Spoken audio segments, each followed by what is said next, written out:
ile 16% ambayo imewekwa katika finance bill na imeanza kutekelezwa hata baada ya koti kuweka conservative orders ya kwamba hii kitu isitishwe mpaka ile kesi ya Okiya Omtata iweze kusikizwa.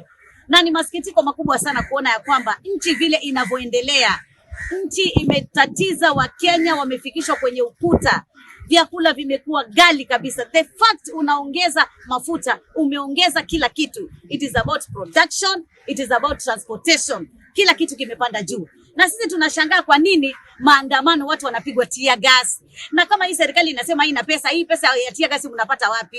Pesa ya kuweka askari malori kwa malori, watu wapatiwe haki yao ya kudemonstrate, ya kutoa sauti zao na kuzungumzia serikali. Kama serikali haitasikiza wabunge, haitasikiza sisi few MPs ambao tunasimama na Wakenya, basi lazima Wakenya wajitokeze wapiganie wenyewe. The day Kenyans mutaamua nyinyi wenyewe, mujitokeze na museme leo hakuna cha matatu, hakuna cha gari za abiria, hakuna bodaboda, hakuna tukutuku. Sisi we want our right as Kenyans. Maisha yamekuwa magumu, maisha yametufikisha ukutani.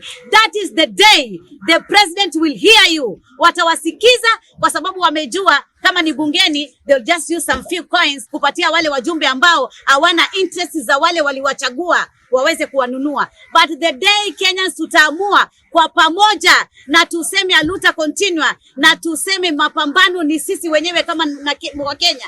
Sovereignty iko kwetu and we have the power of sovereignty. Kwa hivyo that sovereignty ambayo tuko nayo, ambayo tumepatiwa na katiba, lazima we have to demonstrate. We are not happy about the finance bill. We are not happy because of the high cost of living, and that is why tunasema tumekuja hapa kuhakikisha vijana wetu 18 wametolewa na wameachwa huru kwa sababu hawana hatia, hawana makosa. Ni kosa gani wamefanya? Kwa hivyo wale walishikwa asubuhi, walishikwa, wengine wameshikwa pale KRA wakitafutia maisha. Wengine ni hasla ambao wako pale KRA wanajaribu kuzungumza na watu waweze kupata riziki yao. Watu 18 wako hapa ndani, tumezungumza na polisi tukawaambia kwamba hawa hawana hatia.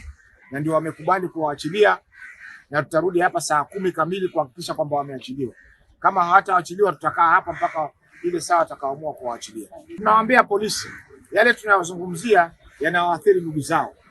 Yale tunayozungumzia yanawaathiri wao binafsi. Kwa sababu ile bei wananunulia unga ndio sisi tunanunulia unga. Ndio mwananchi mwingine yote ananunua unga. Ile bei ya boda boda ambayo tunapanda ndio bei ambayo polisi wanalipa. Ndio bei ambayo AP wanalipa. Ndio bei ambayo kila mtu analipa. Bei ya mafuta ndio bei ya kila mtu analipa. Hakuna bei tofauti ya polisi na wanahabari ama ya wananchi wa kawaida. Bei ni moja, tunanunua mahali pamoja. Kwa hivyo haya maandamano sio tu sisi binafsi.